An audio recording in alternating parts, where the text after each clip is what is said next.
இவ்வளோ நாள் ஆட்சியில் இருக்கிறாங்க திமுக.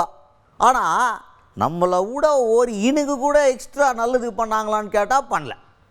அவங்க எல்லாம் ஒரே விஷயத்தை நம்பி தான் ஆட்சி பண்ணிகிட்ருக்கிறாங்க அப்படின்ற மாதிரி திமுக ஆட்சியை விமர்சனம் பண்ணியிருக்காரு.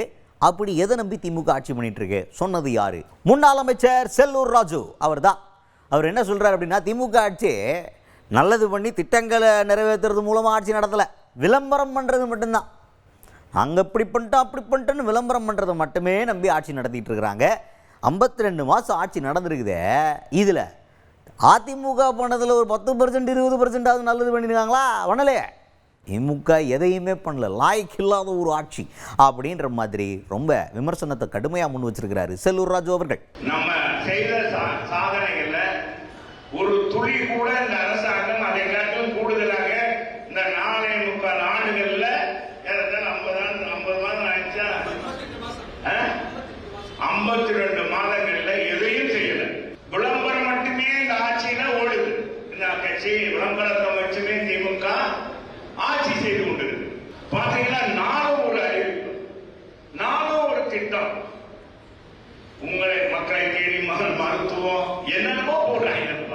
உங்களின் முதல்வர், உங்க தொகுதியின் முதல்வர், என்ன புதுமை பெண், அப்புறம் புரட்சி எத்தனையோ திட்டங்கள் என்னென்னமோ போடுறாங்க.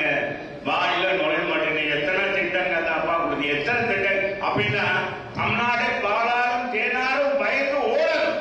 உண்மையா இல்லையா? அப்படி இருக்க விலைவாசி கட்டுப்படுத்தப்பட்டிருக்கா? விலைவாசி எல்லாம் இன்னைக்கு மக்களால் பார்க்க முடியாத அளவுக்கு, எண்ணி பார்க்காத அளவுக்கு விலைவாசி ஏறி வருது. இதுல அரசாங்கம் போட்ட வரி வேற அதிகம், வரிக்கு மேல் வரி போட்டிருக்காங்க. நெக்ஸ்ட் என்ன அப்படின்னு பார்த்தீங்கன்னா, புதுசாக கடையை திறந்துருக்கிற விஜய் அவர்களை பற்றி செல்லூர் ராஜு அவர்கள் என்ன சொல்கிறாருன்னா, புதுசாக ஒரு கடை ஆரம்பிச்சிச்சுன்னா ஊருக்குள்ளா புது கடை அப்படின்னு போவாங்க. அப்புறம் அந்த கடையில் என்னடா அந்த கடையில் தண்டா இங்கேயும் விற்கிறாங்க, இது இன்னும் புதுசாலாம் ஒன்றுடா அப்படின்னு போர் அடித்து திரும்பிடுவாங்க. அதே மைண்ட் செட்டு தான் இப்போ விஜய் அவர்களுடைய அரசியல் கட்சியை பார்த்தும் மக்களுக்கு இருக்குது. புதுசாக இப்போ கூட்டம்லாம் சேருது, என்னமோ பேசுகிறாரு, விஜய் அவர்கள் வர்றாரு போகிறாரு அப்படிங்கிறதுனால கூட்டம் சேர்ந்துக்கிட்டு இருக்கு. ஆனால் அவர் இப்போ இன்னொரு புது யுக்தியை வேறு கையாளுறாரு. வீக்கெண்டு மட்டும்தான் நாங்கள் பிரச்சாரத்துக்கு போவோம் அப்படின்னு சொல்லிட்டு. ஆனால் நம்மளால் அப்படி கிடையாது. யார் அவர் சொல்கிறது என்னென்னா, எடப்பாடி பழனிசாமி அவர்கள் அப்படி கிடையாதான்.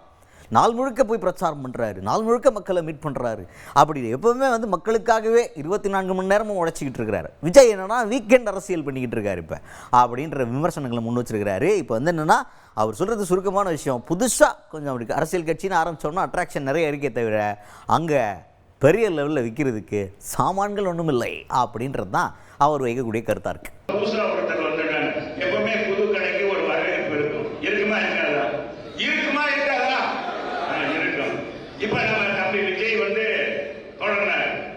தொடர்னா அவர் என்னன்னா சனி ஞாயிறு மட்டும் மக்களை சந்திக்கிறார், ஒரு மாவட்ட சந்திக்கிறார். நம்ம புரட்சியாளர் என்ன ஒவ்வொரு தொகுதியா போறார். இப்ப மதுரையில 4 தொகுதி ஒரே இடத்துல நடந்தா மற்றொரு சித்திரத்தில் காட்சி அளிக்கிறது. இருக்குமா இல்லையா? என்ன சக்தி, எவ்வளவு பெரிய கூட்டம், எவ்வளவு பெரிய அதாவது ஆர்வத்தோடு கலந்து கொள்றது வேற, ஆர்வத்தோடு கலந்து கொண்டாங்க. அதாவது கூட்டம் எல்லாருக்கும் கொடுங்க, கூட்டம் கூடுறது ஒரு பக்கம் இருந்தாலும் இந்த